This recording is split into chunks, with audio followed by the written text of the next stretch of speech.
हरि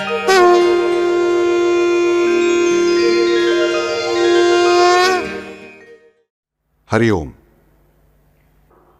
अस्य श्री रामरक्षा स्तोत्र मंत्रस्य बुधकौशिक ऋषि श्री सीता रामचंद्रो देवता। यहां तक हम आ पहुंचे हैं।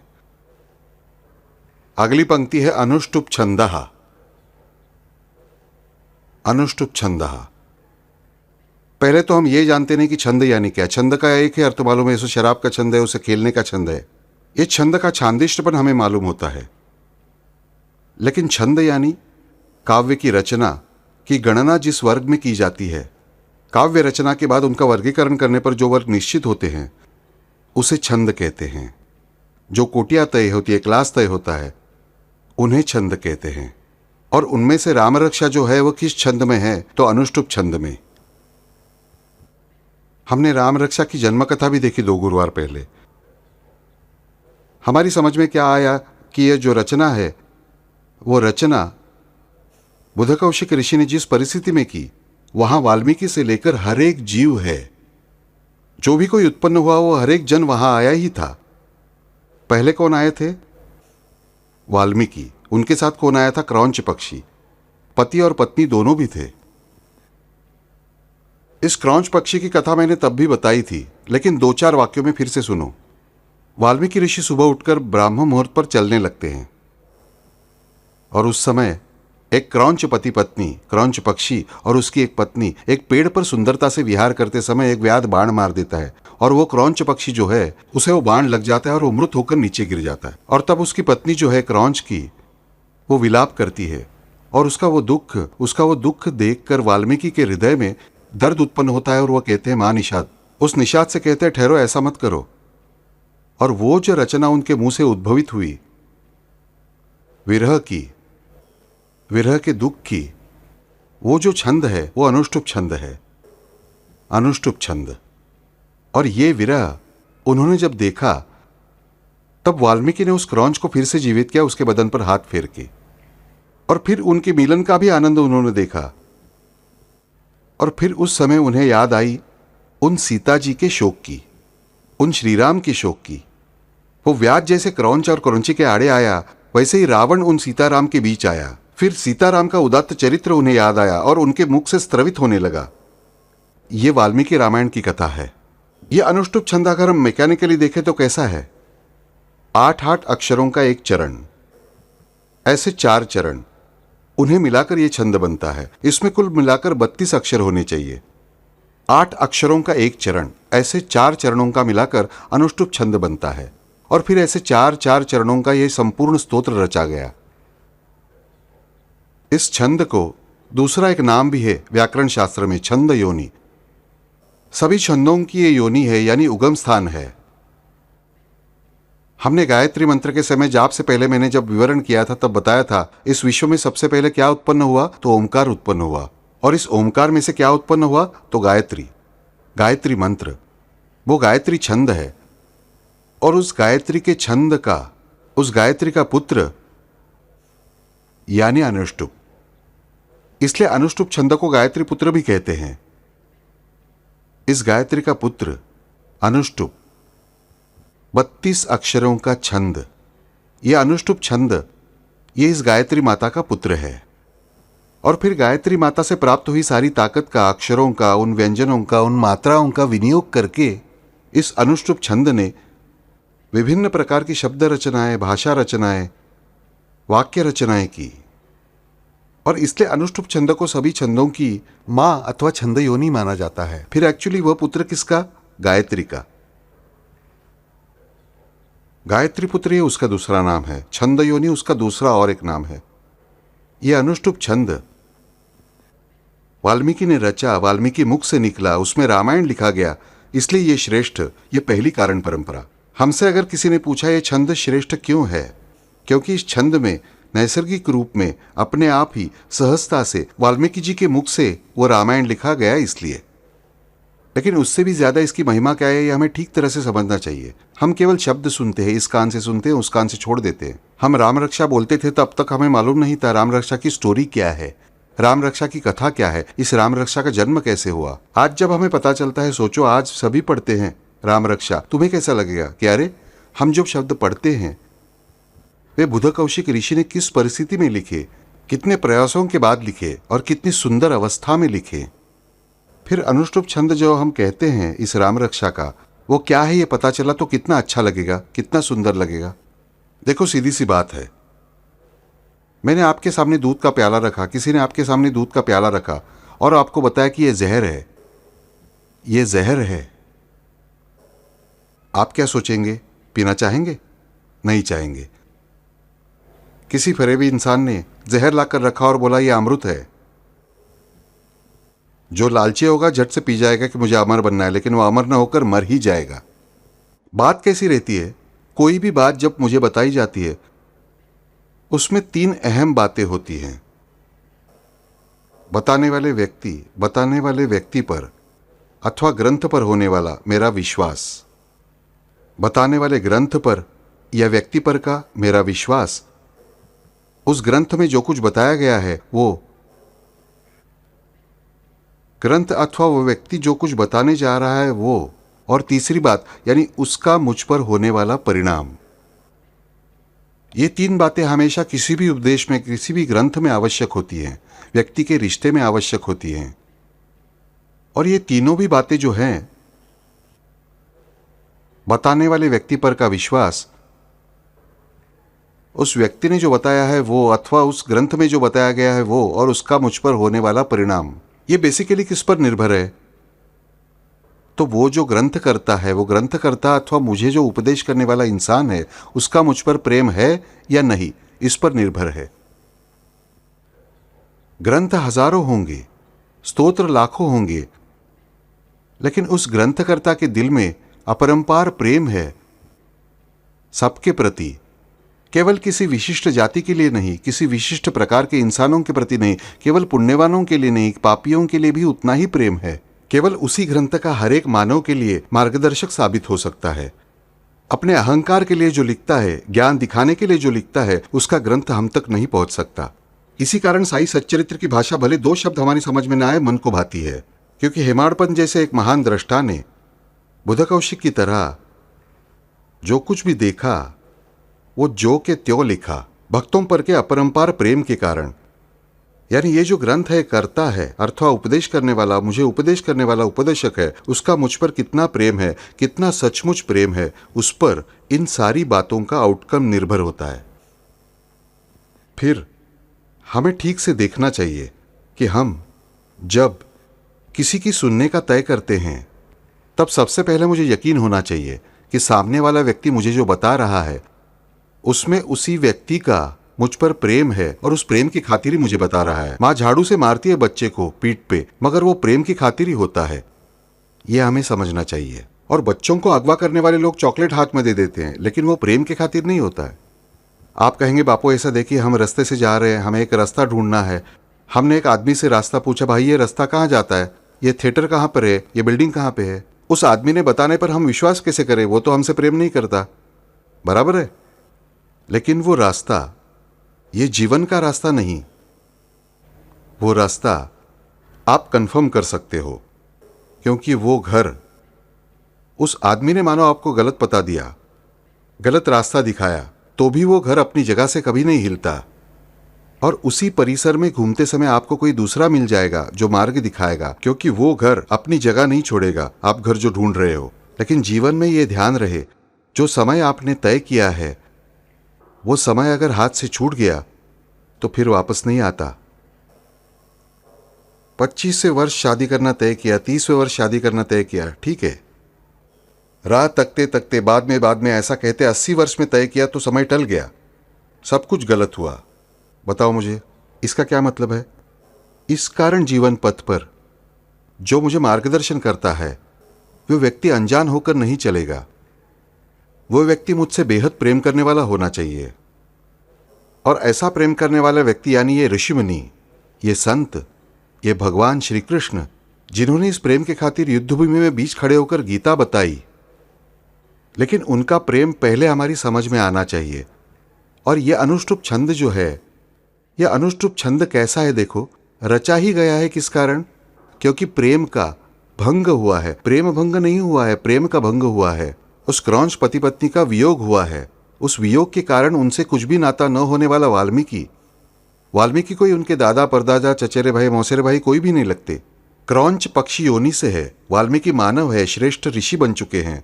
ऐसे ऋषि के अंतरंग में जो स्वयं ब्रह्मचारी है, उसकी अब कोई पत्नी नहीं है, बच्चे नहीं है, कोई भी नहीं है, कोई व्यवहार नहीं करता। ऐसे इंसान को उन गृहस्थाश्रमी पति पत्नी के बारे में, वो भी कैसे, पक्षी योनि के, बिल्कुल निम्न योनि के, ऐसे उन पति पत्नी का जो वियोग होता है, उन दुख के कारण इन महान ऋषि के मन में प्रेम उत्पन्न होता है और वे एक रचना करते हैं और फिर उस क्रौंच पक्षी को जीवित करते हैं।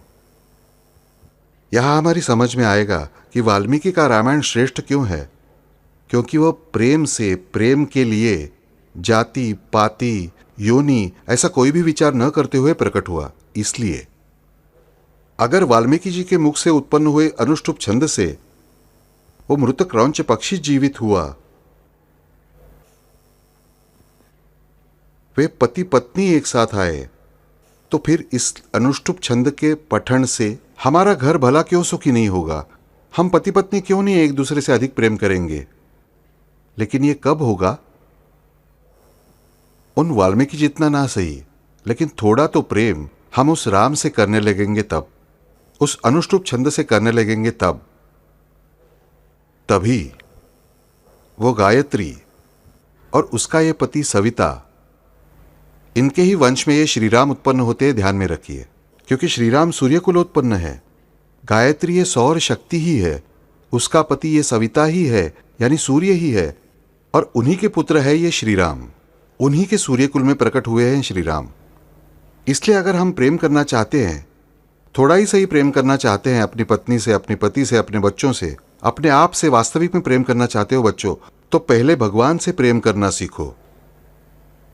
और वे भगवान हमें जिस छंद से प्राप्त होते हैं, उस अनुष्टुप छंद और गायत्री छंद, इन दोनों छंदों का छंद अगर हमें लगा तो हमारा जीवन सुखी हो जाएगा। बाकी के छंद आते हैं, हमें पीड़ा पहुंचाते हैं और चले जाते हैं, लेकिन ये गायत्री छंद और उसी का पुत्र होने वाला अनुष्टुप छंद हमें प्रेम देता है। हमारी सारी मृत भावनाओं को वो जागृत कर सकता है। इतना ही नहीं, बल्कि हम अगर पक्षी योनि में हैं, यानी किसी भी निम्न योनि में है, फिर भी वाल्मीकि जैसे श्रेष्ठ ऋषि के आशीर्वाद हमें इस छंद के कारण ही प्राप्त हो सकते हैं। यह हमें समझना चाहिए। हमारे मन में हमेशा प्रश्न उठता है, हम इतने पापी है, इतनी गलतियां की है, हमारा कौन भला करने वाला है? तुम्हारा भला करने के लिए राम अकेले ही समर्थ है, ध्यान में रखिए।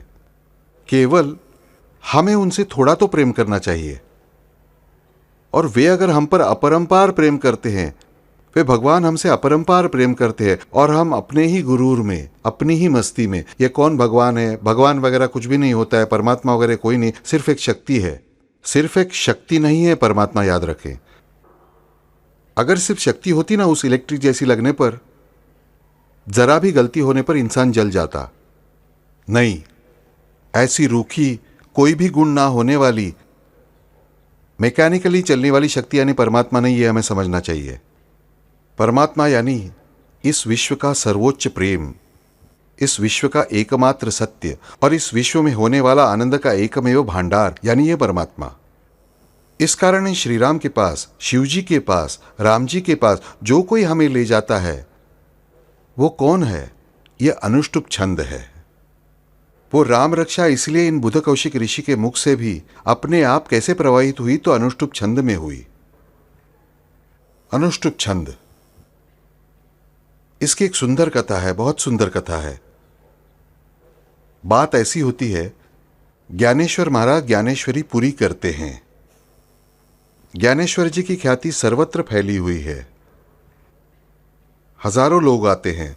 उस जमाने में हजारों लोग यानी बहुत हो गए, ध्यान में रखिए, क्योंकि भारत की जनसंख्या बहुत कम थी। हजारों लोग आते हैं, दिंडियां चल रही है, ध्वज आ रहे हैं, लोगों का नाम गजर चालू है, ज्ञानेश्वरी का पाठ जगह जगह पर शुरू हो चुका है। ज्ञानेश्वरी पर कीर्तन करने वाले कई अच्छे विद्वान निर्माण हो चुके हैं, जो दिल से मानव धर्म का, भागवत धर्म का प्रचार कर रहे हैं। और ऐसे समय एक दिन सारी संत मंडली पंढरपुर में इकट्ठा हुई है, और संतों के संत यानी चोखा मेला। सच कहता हूं, संत सभी है बहुत अच्छे, लेकिन चोखा मेला के पास जो प्रेम है ना बच्चों, जो सहजता है, जो सुंदरता है, वो अपरंपार है। मैं उन्हें हमेशा चोखा पंचक कहता हूं। चोखा मेला, उनकी पत्नी सोयराबाई, उनकी बहन निर्मलाबाई, उनका बहनोई बंका और उनका पुत्र कर्म मेला, इन 5 जनों के अभंग बहुत ही सुंदर है। ये चोखा मेला अत्यधिक मासूम मन के हैं। उस जमाने में उन्हें अस्पृश्य माना जाता था, लेकिन उनके चरणों की धूल लगे तो सबसे श्रेष्ठ विद्वान का भी उद्धार होगा। सबसे विद्वान पंडित भी अधिक विद्वान बन जाएगा, पवित्रता भी पवित्र बनेगी। ऐसे ये चोखा मेला है। एक दिन ये चोखा मेला पंढरपुर में सब लोगों के साथ बैठे हैं और ज्ञानेश्वर माऊली जो है वो सद्गुरु तत्व के बारे में विवरण कर रही है, निवृत्तिनाथ के बारे में विवरण कर रही है। वो विवरण सुनते सुनते चोखा मेला को याद आते हैं उनके गुरु यानी बंका, और बंका को याद आते हैं चोखा मेला जो उनके गुरु बन चुके हैं। पहले चोखा मेला को दीक्षा बंका ने दी। दीक्षा मतलब उनको सिखाया कैसे पांडुरंग की भक्ति की जाती है। और फिर चोखा मेला इतने आगे निकल गए कि बंका उनके शिष्य बन गए। दोनों एक दूसरे के सामने बैठे हैं। चोखा बंका को याद कर रहे हैं, बंका चोखा को याद कर रहे हैं। सदगुरु की महिमा अपरंपार ज्ञानेश्वर महाराज बता रहे हैं। साक्षात निवृत्तिनाथ वहां बैठे हैं, ज्ञानेश्वर जी के गुरु। और इन दोनों के मन में एक दूसरे के प्रति भाव उमड़ आया है। ऐसा सब चल रहा है। सामने नामदेव महाराज बैठे हैं, उन्हें विसोबा याद आ रहे हैं। विसोबा खेचर जी के केवल चरण उन्हें दिखाई दे रहे हैं, उन्हें बाकी कुछ नहीं दिख रहा है। हर एक की आंखों से आंसू की धाराएं बहने लगी है, मेरा गुरु मेरा गुरु, ये चल रहा है। तब चोखा मेला इतने गदगद होते हैं भावनाओं से कि चोखा मेला की आंखों से पानी बहने लगता है। बाकी सबकी आंखों से भी पानी बह रहा है, लेकिन चोखा मेला के शरीर से बहुत पसीना बहने लगता है। चोखा मेला के मुख से बहुत पानी बहता है, नाक से पानी बहने लगता है, कान से पानी बहने लगता है, पूरे बदन से पानी बहने लगता है। बहुत सारी पानी की धाराएं बहने लगती हैं। सारी भक्त मंडली, संत मंडली, वे अपने अपने गुरु के स्मरण में दंग हुए हैं, लेकिन वो पानी आखिरकार इतने बढ़ते जाता है कि हर एक को उसका एहसास हो जाता है। आखिरकार लोग ज्ञानेश्वर जी से कहते हैं, ज्ञानदेव अजी ये देखिए क्या हैरानी है, इन चोखा महाराज से उनके सर्वांग में से नदी जैसा पानी बह रहा है। ये क्या है, उन्हें ये क्या हो रहा है? ज्ञानदेव माऊली कहती है, उनके बदन से चाहे जितना भी पानी बहे, फिर भी उनके पास उनके नयनों में साक्षात गंगा जी बैठी हैं। एक आंख में गंगा जी हैं, एक आंख में जमुना जी है। हम कहते हैं ना गंगा जमुना बहने लगी, वे असली गंगा जमुना चोखा के पास थी। ये कभी भी खत्म न होने वाली, न सूखने वाली नदियां हैं, वे तो बहेंगे ही। हम उस बहते पानी में डूब जाएं, बहुत आनंद है। अरे हम सबकी केवल आंखों से पानी बह रहा है गुरु के स्मरण से। मेरे चोखा के देखो सर्वांग से पानी बह रहा है। गंगा में बाढ़ आई है, उस बाढ़ में हम सब बह जाते हैं, हम डूब जाते हैं, मस्त आनंद में रहते हैं। थोड़ी देर में निवृत्तिनाथ उठते हैं, चोखा के माथे पर हाथ फेरते हैं, उन्हें गले लगाते हैं। जैसे कोई माँ अपने बच्चे को चूम लेती है, वैसे कसकर गले लगाकर उन्हें चूम लेते हैं। निवृत्तिनाथ उन्हें चूम कर कहते हैं, अरे चोखा, आज तुमने हम सबको पवित्र बना दिया, सबको पवित्र बनाया। चोखा कहते हैं, महाराज मैंने क्या किया?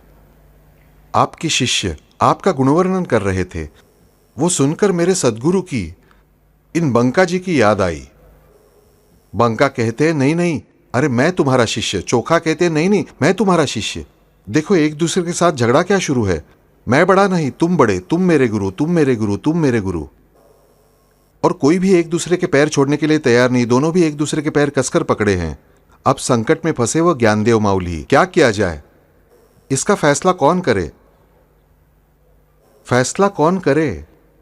डेफिनेटली वहां सबकी माए माऊली वे जनाबाई बैठी हैं, नामदेव जी के पीछे खड़ी है भजन करते हुए। निवृत्तिनाथ कहते हैं, अरे जनी, आखिरकार बच्चों में हुआ झगड़ा मां ही तो सुलझाती है, तुम्हें ही इसका हल निकालना होगा। जनाबाई कहती है, मैं बड़ी बहन हूं, मां वो मुक्ताई वहां बैठी है, वही वास्तव में माऊली है, मैं कहां की मां? मैं तो सिर्फ एक अंधी अपाहिज बड़ी बहन। देखो इन संतों के भाव कितने अहंकार विरहित होते हैं, कोई भी खुद के पास बड़प्पन लेने के लिए तैयार नहीं है। अब यह मामला मुक्ताबाई के पास चला आता है। मुक्ताबाई कहती है, जनाई, अरे उम्र से, भक्ति से, ज्ञान से तुम अत्यंत श्रेष्ठ हो, तुम बताओ वही उचित होगा।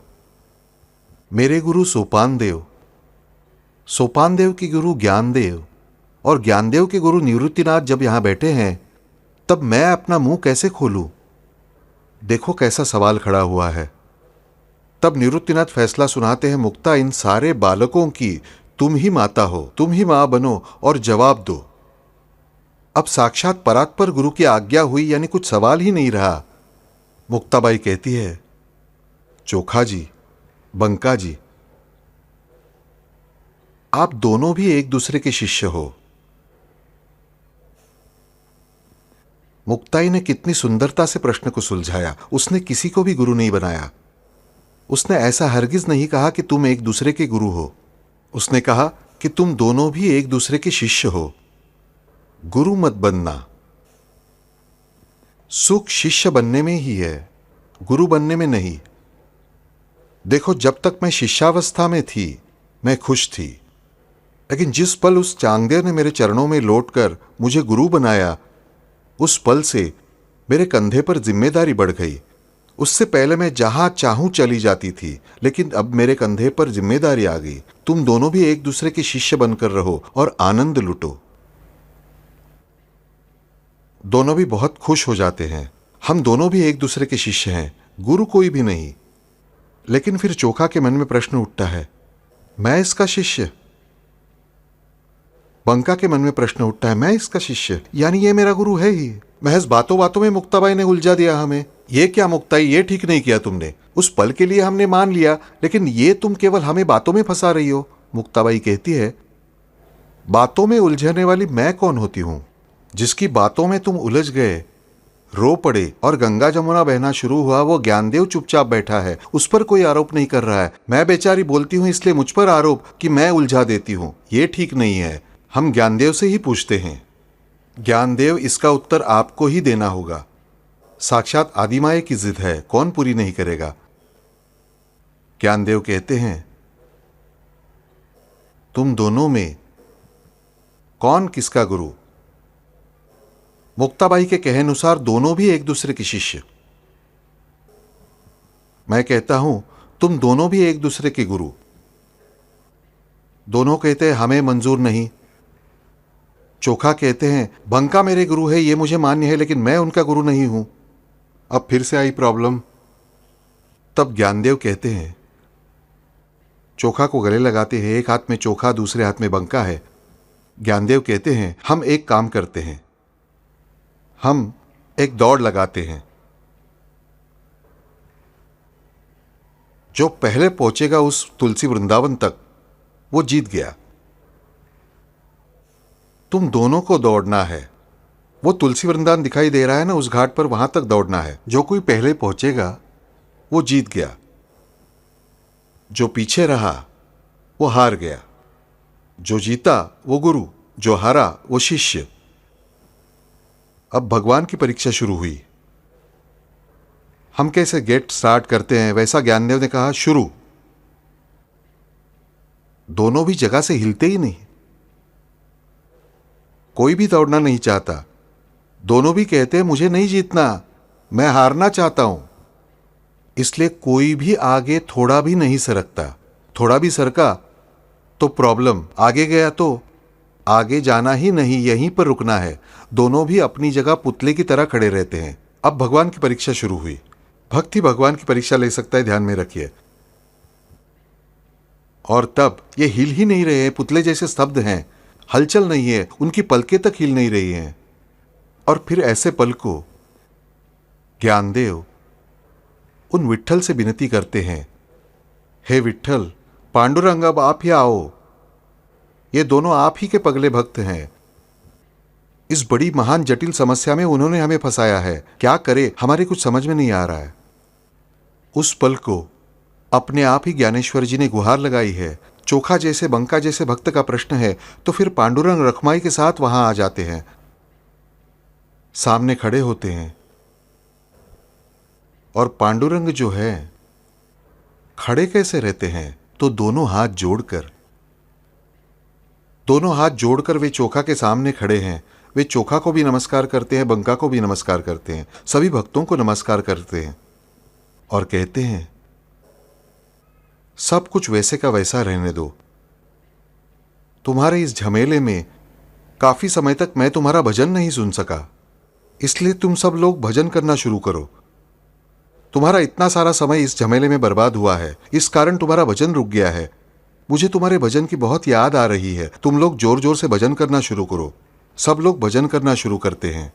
चोखा भजन करने लगते हैं, बंका भजन करने लगते हैं, नामदेव, जनाबाई, गोरा कुम्हार सारे लोग भजन करने लगते हैं। निवृत्तिनाथ, सोपान, मुक्ताबाई सभी नाचने लगते हैं।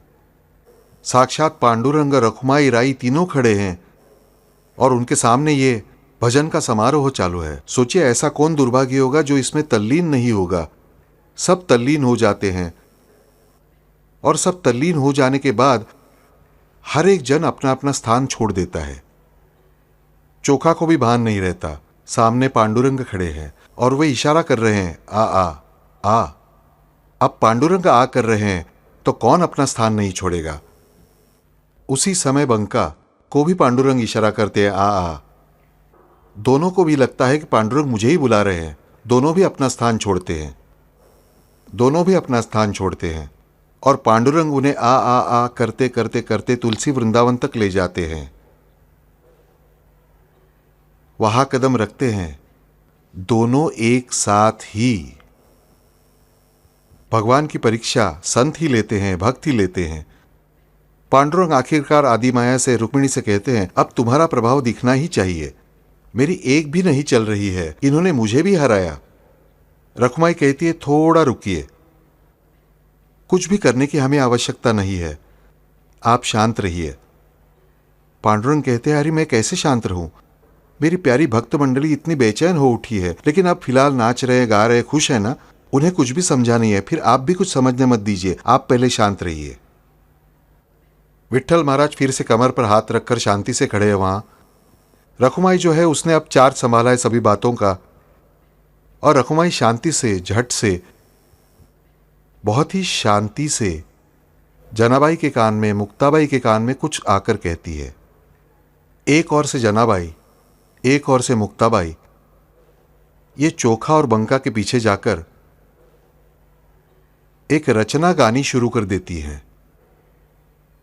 दोनों भी एक ही रचना कहती हैं, लेकिन वे चोखा के और बंका के कानों में कहती हैं। जैसे जैसे रचना बढ़ती चली जाती है, उनकी वाणी बढ़ती चली जाती है, वैसे वैसे जो है चोखा और बंका पूरी तरह दंग हो जाते हैं। थोड़ी देर में रखुमाई पूछती है चोखा मेला को, अरे चोखा, ध्यान दो शब्दों पर, अरे चोखा, तुम कौन हो, तुम्हारा नाम क्या है? चोखा जवाब देते हैं, मेरा नाम बंका। वो बंका से पूछती है, बंका, अरे बंका तुम्हारा नाम क्या है? मेरा नाम चोखा। आई बात समझ में? आदि माया ने बराबर चालाकी की है। चोखा जवाब देते हैं, मैं बंका हूं, क्योंकि वे गुरु के स्मरण में रममाण होकर गुरु से एकरूप हो चुके हैं। वही हालत बंका की है। बंका कहते हैं मैं चोखा हूं, चोखा कहते हैं मैं बंका हूं। अब दोनों की समझ में भी आता है कि हम बड़ी गलती कर बैठे हैं। अब बात कैसी है, किसी ने भी कहा, चोखा ने कहा, मुझे बंका मेरा गुरु चाहिए, तो तुम ही तुम्हारे गुरु, क्योंकि बंका तुम हो। बंका ने कहा, चोखा मेरा गुरु, तो तुम ही चोखा हो, यानी तुम ही तुम्हारे गुरु और तुम ही तुम्हारे शिष्य। ये भूमिका उस आदि माया ने बहुत ही शांति से पूरी दुनिया को समझाकर बताई, और इन सब के कर्ता केवल पांडुरंग व रखुमाई और कोई नहीं। ये सब कुछ होने के बाद नामदेव जो हैं वे लाडले बालक। नामदेव पूछते हैं, ये आदि माया, रखुमाई, ऐसा कौन सा कवन तुमने जनी और मुक्ताई को गाने के लिए कहा कि जिससे उनके मन में रहने वाले ये भेद निकल गए, ये द्वैत मिट गया और अद्वैत के चरणों तक वे इजीली जा पहुंचे? रखुमाई जवाब देती है, इस पांडुरंग को, इन राम को, जो एकमात्र छंद पसंद है, वो छंद यानी अनुष्टुप छंद। उसमें यदि ये पांडुरंग दंग हो जाते हैं तो इन दो मानवों की क्या कथा? ये श्रीराम अगर इस छंद में दंग हो जाते हैं तो इन संतों की क्या कथा? जो कोई इस अनुष्टुप छंद में रची रचना गाता है वो परमेश्वर के साथ तुरंत तदाकार हो ही जाता है, क्योंकि परमेश्वर तदाकार होते हैं इसलिए। कितना सुंदर रहस्य रखुमाई ने बताया। देखो, जब भक्त अनुष्टुप छंद की रचनाएं गाता है तब भक्त की यह जिम्मेदारी नहीं रहती परमेश्वर से तदाकार होने की, एकाग्र होने की, बल्कि भगवान की जिम्मेदारी रहती है उसे भक्त का रूप धारण करना पड़ता है। यानी चालाकी किसने की? रखुमाई ने की या पांडुरंग ने की? दोनों ने भी की और दोनों ने भी नहीं की। यह अनुष्टुप छंद का महत्व है, ध्यान में रखिए। अनुष्टुप छंद की रचना की कविताएं, गीत, अभंग जो कोई गाता है, उस अनुष्टुप छंद के स्तोत्र कोई कहता है, जब कोई भक्त दिल से कहता है तब उस पर जिम्मेदारी नहीं रहती परमेश्वर से एकरूप होने की। परमेश्वर पर जिम्मेदारी आती है उसे खुद से एकरूप करा लेने की। और इसीलिए ये राम रक्षा, यह अनुष्टुप छंद में है रामायण जैसी। और रामायण में सबसे श्रेष्ठ बात कौन सी है? रामायण की सबसे श्रेष्ठ बात है सुंदरकांड। वाल्मीकि जी ने उसका नाम ही सुंदरकांड रखा है। रामायण का सबसे सुंदर भाग यानी सुंदरकांड। उस सुंदरकांड में कथा किसकी है? उन हनुमान जी की है। रामेश्वरम से उन्होंने उड़ान भरी और वे लंका में गए। लंका में सीता जी से मिले। सीता जी का शोक हरण उन्होंने किया। इसलिए हनुमान जी का एक श्रेष्ठ नाम माना जाता है, सीता शोक विनाशिनी। अशोक वन में बैठी है सीता जी शोक करते हुए। हमारे कभी भी दिमाग में नहीं आता कि रामायण में सीता जी शोक करते कहां बैठी है? अशोक वन में, यानी वहां कुछ तो रहस्य होना चाहिए। ऐसे उस अशोक वन में शोक करते बैठी हुई सीता को अशोका करके ये हनुमान जी फिर से उड़ान भरकर रामचंद्र जी से आकर मिलते हैं, यहां तक कि उनकी कथा यानी सुंदरकांड। ये सुंदरकांड संपूर्ण रामायण का शिखर माना जाता है। और वाल्मीकि रामायण से अधिक तुलसीदास जी के तुलसी रामायण का सुंदरकांड ये भक्तों को अधिक अपना लगता है। क्योंकि दिल से कहता हूं बच्चों, अनुष्टुप छंद उन्होंने भी फॉलो किया ही है, लेकिन सबसे महत्वपूर्ण बात यानी इस सुंदरकांड में इस मनुष्य को सबसे बड़ी बात तुलसीदास जी ने दी है। कौन सी? कितने लोग जानते हैं? इन तुलसीदास जी ने खुद सारी जिम्मेदारी स्वीकार करके, खुद की सारी तपश्चर्या अर्पण करके इस विश्व के लिए एक महान बात उजागर की है इस सुंदरकांड में। हर भक्त भगवान की प्रार्थना करता है ना बच्चों, फिर उस प्रार्थना में श्रेष्ठ प्रार्थना कौन सी होगी? तो साक्षात भक्त माता ने उन भक्त पिता से की हुई प्रार्थना। और सुंदरकांड में एक चौपाई इतनी सुंदर है जिसमें सीता जी ने श्री राम से प्रार्थना की है। दीन दयाल बिरदु संभारी, दीन दयाल बिरदु संभारी, हरहु नाथ मम संकट भारी। दीन दयाल बिरदु संभारी, हरहु नाथ मम संकट भारी। ये साक्षात सीता मैया ने की हुई प्रार्थना है श्री राम से। वो हनुमान जी के साथ संदेश भेजती है। संदेश ले जाने वाले हनुमान जी है। हनुमान जी से वो कहती है, हे तात। ध्यान में रखिए, चाहे राम हो या सीता जी, दोनों भी हनुमान जी का उल्लेख हे तात ऐसा करते हैं। पिता के स्थान पर माना था दोनों ने, हमेशा ध्यान में रखिए। हे तात, आप श्री राम तक मेरी प्रार्थना पहुंचाइए। दीन दयाल, आप दीन दयाल हो, दीनों पर दया करके उद्धार करने वाले हो। यह आपका ब्रिद है, बिरदु यानी ब्रिद। हे राम, हे रघुनंदन, दीन दयाल होना यह आपका ब्रिद है। दीन दयाल बिरदु संभारी, इस ब्रिद को याद करो और वो ब्रिद कायम रखो। दीन दयाल बिरदु संभारी, हरहु नाथ मम संकट भारी। हे मेरे नाथ, मेरा संकट बहुत बड़ा है, आप उसका हरण करो। मुझे बताइए, इससे कोई और प्रार्थना श्रेष्ठ हो सकती है क्या? हो ही नहीं सकती, हो ही नहीं सकती। अनुष्टुप छंद की रचनाएं तुलसीदास जी खुद के समक्ष देख रहे हैं ये रामायण। उन्हें दिखा कौन रहा है? हमने देखा पिछली बार, हनुमान जी साक्षात ये सारी बात दिखा रहे हैं। और उसमें ये जो सुंदरकांड है उसमें एक रहस्य को उजागर किया है कि इस विश्व में सबसे श्रेष्ठ प्रार्थना कौन सी हो सकती है? सीता जी ने श्री राम को भगवान जानकर की हुई प्रार्थना। बाकी हजारों मंत्र होंगे हम जानते हैं, लेकिन साक्षात इस भक्त माता ने उन भक्त पिता से की हुई प्रार्थना उन्हें भगवान जानकर, अपने भगवान जानकर, उसके संकट में उसकी रक्षा करने के लिए मुझे बताइए, क्या इससे अधिक श्रेष्ठ कोई शब्द हो सकता है? इसलिए सुंदरकांड का पाठ करने की प्रथा पूरे भारत में है। महाराष्ट्र में भी तुलसी रामायण हिंदी में होकर भी सैकड़ों सालों से बोला जाता है। और सबसे सुंदर बात होती है, जब ये सीता जी की प्रार्थना है ना, उसका पल्लव लगाया जाता है सुंदरकांड में। सुंदरकांड के हर एक चौपाई या श्लोक, जो भी नाम हमें दे दे, उसके बाद यह पल्लव लगाया जाता है। दीन दयाल बिरदू संभारी, हरहु नाथ मम संकट भारी। हर एक श्लोक के बाद पल्लव यानी पल्लू, साड़ी के अंत में कैसे पल्लू रहता है, वैसे हर एक श्लोक के अंत में बिरुद लगाया जाता है, बिरुदावली लगाई जाती है। ऐसे यह पल्लव लगाकर फिर बोलना है। बहुत सुंदर है ये सुंदरकांड, क्योंकि इसमें होने वाले जो हनुमान जी है ना, उनके जितना सुंदर कोई भी नहीं। ध्यान में रखो, हनुमान जी जितने सुंदर उनके श्रीराम भी नहीं है,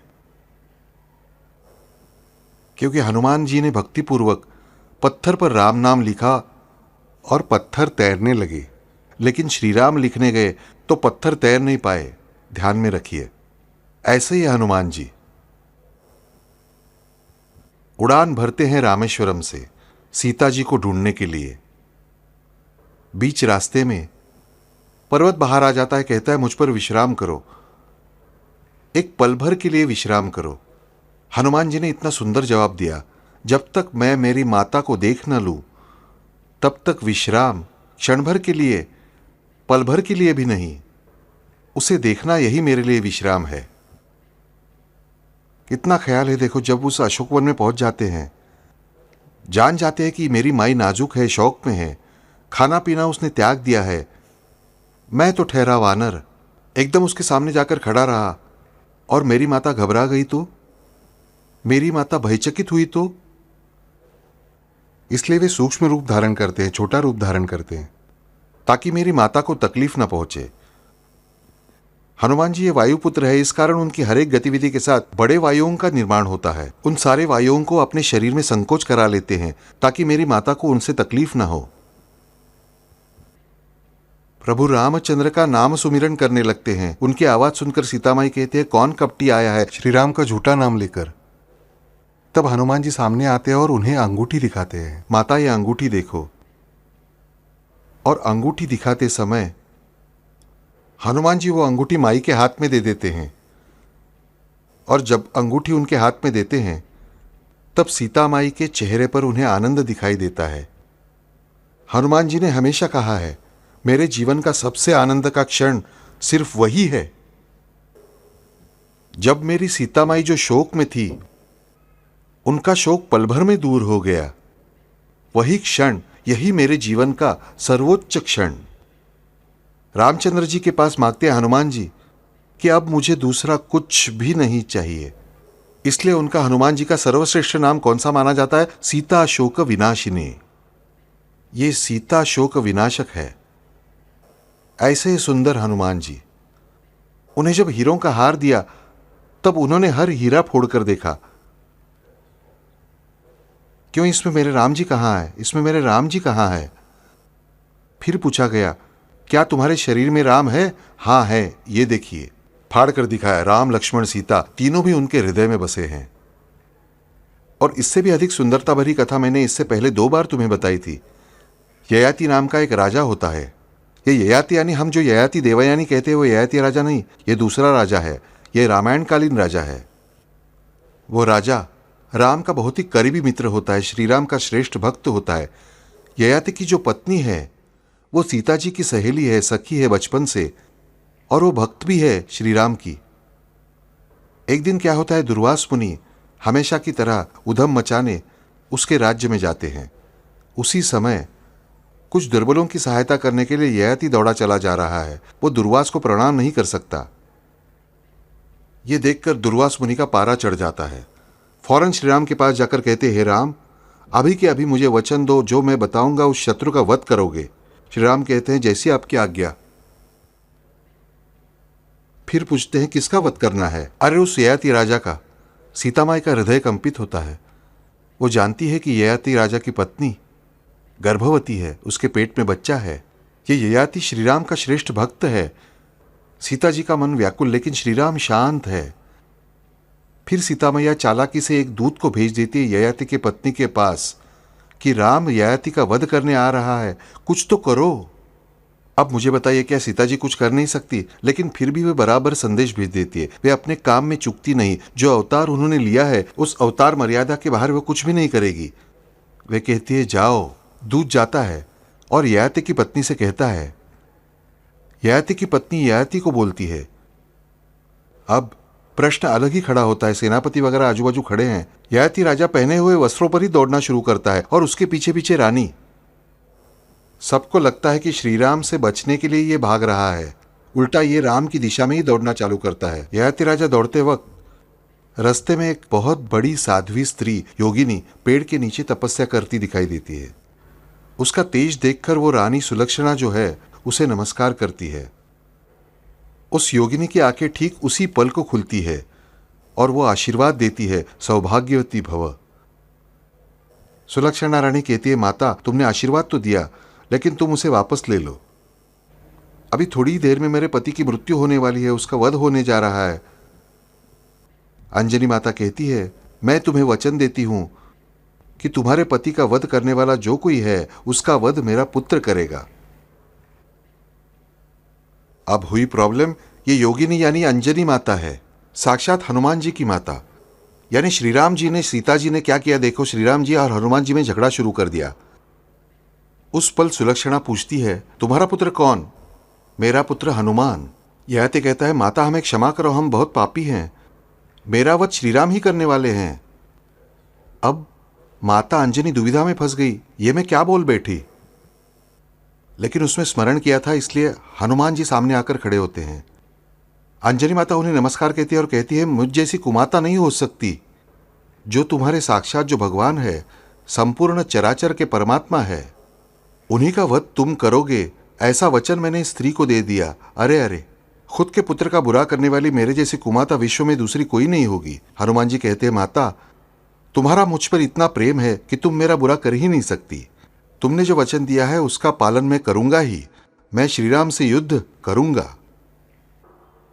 ययाति दौड़ते दौड़ते आगे चला जाता है। हनुमान जी उससे पूछते हैं, अरे राम तुम्हें मारने आ रहे हैं और तुम उन्हीं की दिशा में दौड़ रहे हो?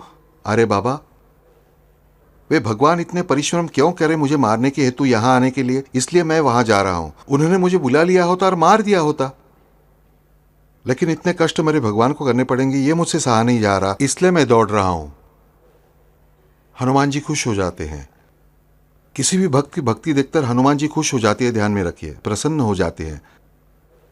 तभी श्री राम सामने आ जाते हैं। ययाति से कहते हैं, ययाति मृत्यु के लिए तैयार हो जाओ। हनुमान जी बीच में खड़े रहते हैं और कहते हैं, हे श्री राम, मेरी मां ने वचन दिया है इस ययाति की पत्नी को कि इसकी रक्षा हनुमान करेगा। उसके अनुसार मैं इसकी रक्षा करने के लिए तैयार हूं। इस कारण मुझसे युद्ध किए बिना और मुझे परास्त किए बिना तुम इसका वध नहीं कर सकते, और तुम्हारे ही वर के कारण मेरा पराजय कोई भी नहीं कर सकता। अब हो गई प्रॉब्लम। भक्त बराबर भगवान को प्यार से बांध देता है। शब्द में पकड़ना भगवान को सिर्फ भक्त ही कर सकता है। आखिरकार दोनों लड़ाई के लिए तैयार हो जाते हैं। हनुमान जी कहते हैं, हे राम, तुम वध करने के लिए आए हो तो पहला हमला तुम्हें करना होगा। तुम्हारा हमला हुए बगैर मैं हमला नहीं कर सकता, क्योंकि तुमने अभी तक मेरा कुछ नहीं बिगाड़ा है। तुम्हारा बाण पहली बार छूटने के बाद ही मैं अपना अस्त्र चलाऊंगा। देखो, भक्त ने फिर से भगवान को संकट में फंसा दिया, खुद मुक्त है। राम बाण जो एक बार छूटता है तो अपने काम किए बगैर कभी नहीं रहता। राम का बाण छूट जाता है और हनुमान जी की छाती से आर पार निकल जाता है, और उसी पल श्रीराम की मृत्यु हो जाती है। क्योंकि हनुमान जी की छाती में बाण लगा, वहां है कौन? श्रीराम। बाण लगा किसको? श्रीराम को। मारा किसने? श्रीराम ने ही। हनुमान जी ने क्या किया? कुछ भी नहीं। उसी पल सीता जी वहां जाती और कहती, हनुमान तुम शोक क्यों कर रहे हो? हनुमान जी शोक कर रहे हैं कि श्रीराम को मैंने ये क्या किया? तुम शोक क्यों कर रहे हो? मेरे शोक का नाश करने वाले तुम। अरे तुम साक्षात महाप्राण हो। तुम साक्षात महाप्राण। तुम्हारा विनाश करने की कोशिश करने पर श्रीराम भी प्राणमय नहीं रह सकते, और तुमने स्पर्श करने के बाद राम निर्जीव भी नहीं रह सकते। जिस प्रकार श्री राम तुम्हारे हृदय में है उसी प्रकार तुम भी श्री राम के हृदय में हो, ये ध्यान में रखो। उसी पल राम पुनः जीवित हो जाते हैं। यह हनुमान जी की सुंदरता है। जिस प्रकार हनुमान जी के हृदय में राम लक्ष्मण सीता, उसी प्रकार उन भगवान के हृदय में हनुमान जी है। यह हनुमान जी की सुंदरता है, ध्यान में रखिए। इसलिए सुंदरकांड बहुत सुंदर है। सुंदरकांड आप पूछेंगे बापू क्या हम पढ़ सकते हैं? अरे अवश्य पढ़ो। दादा कहेंगे तब तो पढ़ो ही, लेकिन अन्यथा भी पढ़ो, दिल से पढ़ो। हिंदी भले हमारी समझ में न आए पुराने जमाने की, उसका अर्थ भी पढ़ो। केवल पाठ कर रहे हो इसलिए केवल हिंदी पढ़कर आगे मत बढ़ना, उसका अर्थ भी पढ़ो। 1 घंटा ज्यादा लगेगा। अर्थ समेत सुंदरकांड पढ़ने के लिए मैक्सिमम 3 घंटे लगते हैं। कभी कभार 3 घंटे तो हम दे ही सकते हैं ना, मुझे बताओ। अगर ये पल्लव लगाया तो 3 घंटे नहीं तो 2.25 घंटे ही लगेंगे। लेकिन कितना सुंदर है। सबसे अहम दूसरी बात, यानी ये सुंदरकांड स्वयंभू अनुष्टुप है। बापू अब ये क्या बात है, स्वयंभू अनुष्टुप? इस सुंदरकांड में अनुष्टुप छंद की रचना तो है ही, लेकिन उससे भी महत्वपूर्ण बात, यानी इस सुंदरकांड में हर एक शब्द, हर एक वाक्य, हर एक दोहा, हर एक चौपाई, हर एक श्लोक यह अनुष्टुप है। अनुष्टुप शब्द का अहम अर्थ यानी अनुष्टुप कि जो किसी का भी विस्फोट नहीं करता, जो कुछ भी नहीं फोड़ता, जो फोड़कर बाहर नहीं आता, ऐसा। आवाज उत्पन्न करने के लिए हमें विस्फोट करना पड़ता है। हवा जो हमारे लैरिंग्स से अंदर बाहर आ जाती है, लैरिंगल मूवमेंट जो होती है, उस मूवमेंट के अनुसार ये विस्फोट ही है। दूसरा आवाज करने के लिए हमें एक धातु पर दूसरा धातु, लकड़ी की पट्टी का आघात करना ही पड़ता है। कैसेट लगाते हैं, उस कैसेट में वो किसी पर तो वो पिन ही घिसनी ही पड़ती है, बिना आघात के ध्वनि नहीं। लेकिन अनुष्टुप यह ऐसी ध्वनि है जो बिना आघात के ही उत्पन्न होती है। आघात के बिना उत्पन्न होने वाली ध्वनि यानी अनुष्टुप छंद, अर्थात परावाणी का शब्द। किसी भी आघात के बिना परावाणी बोलती है, अन्य कोई वाणी नहीं बोलती। अहम बात यह है कि यह जो सुंदरकांड है, वो सुंदरकांड तुलसीदास जी ने उच्चारित नहीं किया। सुंदरकांड लिखते समय तुलसीदास जी ने उसका उच्चारण नहीं किया, उसे वे हनुमान जी साक्षात दिखा रहे हैं। कि हनुमान जी ने रामेश्वरम से उड़ान भरी, वो कैसे गए, कैसे वापस लौटे, ये सिर्फ दिखा कौन रहा है? हनुमान जी। तुलसीदास जी वो सब देख रहे हैं। लिख कौन रहा है? हनुमान जी लिख रहे हैं। मैंने बताया स्वयं हनुमान जी ने लिखा है, स्वयं हनुमान जी ने लिखा है। लेकिन बात कैसी है, तुलसीदास जी कुछ भी बोल नहीं पा रहे हनुमान जी के प्रति रहने वाले उनके प्रेम के कारण, और उनके मन की भावनाओं को जानकर हनुमान जी ने की हुई रचना यानी सुंदरकांड है। ध्यान में रखिए, इसलिए वो अनुष्टुप है। ये सुंदरकांड ही पूरी तरह अनुष्टुप है। ये राम रक्षा अनुष्टुप है। ये संपूर्ण रामायण अनुष्टुप है, क्योंकि श्री राम ही अनुष्टुप है। गायत्री के पुत्र वे ही अनुष्टुप, वे ही श्री राम। हरिओम।